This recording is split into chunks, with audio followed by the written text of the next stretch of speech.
overpriced at walang irregularidad sa pagpapatayo ng Iloilo Convention Center. Yan po ang giit ni Senate President Franklin Drilon sa pagdinig ng Senado.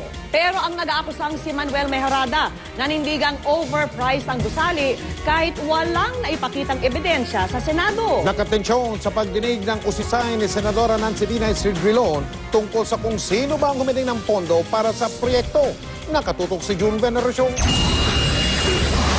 Do you swear or affirm to tell the truth, the whole truth, and nothing but the truth in this proceeding? Nagharap na ang nag-aakusang si dating Iloilo Provincial Administrator Manuel Mejorada at inaakusahan niyang si Senate President Franklin Drilon sa investigasyon ng Senado sa umano'y overpriced Iloilo Convention Center o ICC na gagamitin para sa gaganaping APEC Summit sa susunod na taon. Mr. Mejorada, yung Mr. Chairman, conspiracy po yung teorya nyo dito. So ano yung ebidensya nyo na nag-usap-usap sila para pag unang-una i-overprice yung Iloilo Convention Center at pangalawa, kumita sila rito kasi I assume hindi naman sila mag-uusap kung wala silang, tama ho ba yun na wala silang pagkakakitaan ho rito?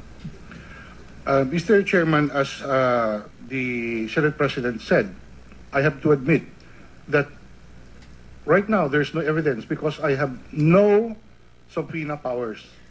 But as I said, Mr. Chairman, as an investigative journalist, there are paper trails that will lead to the conclusion that there was somebody orchestrating all this. Sabi ni Drilon mismo, kasama siya sa nagplano para maitayo ang ICC. Si Drilon daw mismo ang kumausap kay Megaworld Chairman Andrew Tan para maitayo ang proyekto.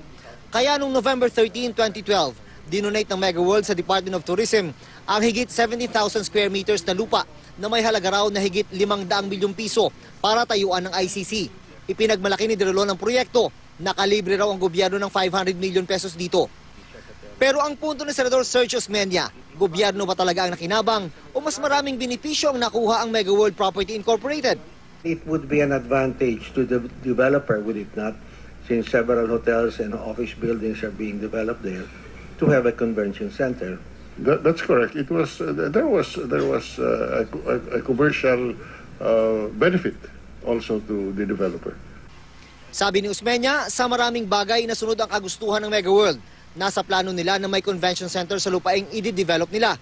Convention center lang daw at wala nang ibang pwedeng itayo ang gobyerno sa lupaing dinonate na nila.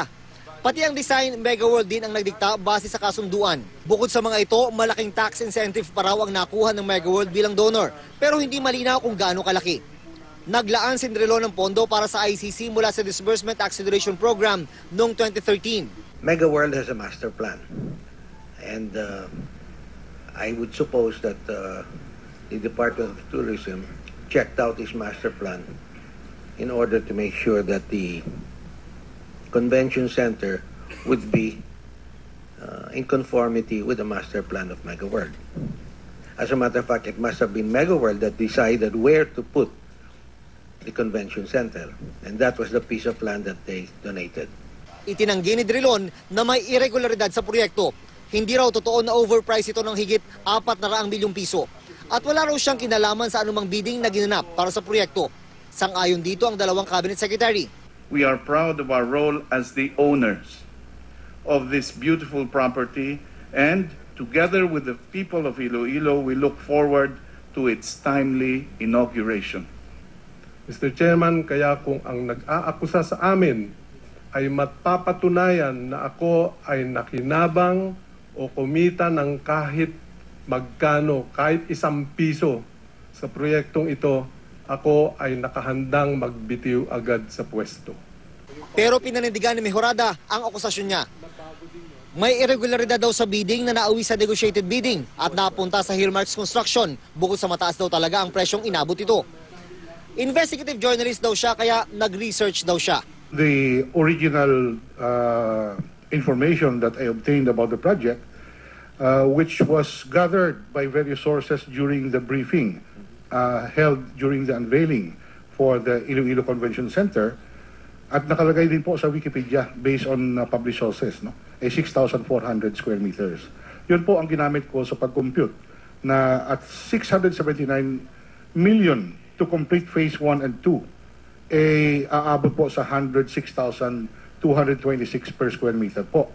Kung hiningian lang po kami sana ng dokumento, and I have insisted that we be open and transparent, sana nabigay po namin lahat ng impormasyon na kinakailangan para ang isang investigative journalist na magaling makuha ng tama ang impormasyon at hindi umasa sa Wikipedia o open information. Naramdaman ng tensyon na magtanong si Opposition Senator Nancy Binay. Ang tanong ni Binay, sino ang nag-request ng pondo para sa ICC project? It was addressed to President Aquino, your request? Yes. Who else would you address a request for funding? Siguro, Senate President, can we request a copy of that letter? I'll look for it. And how much was the amount that you requested? I don't recall. Siguro for ano lang, because... What is the materiality of the question? The issue here is the overprice. There has been no proof present. The details of the pricing of the building was explained in detail. Patuloy na sinusubukan ng GMA News na kunan ng pahayag ang Mega World at Earmarks tungkol sa isyong ito.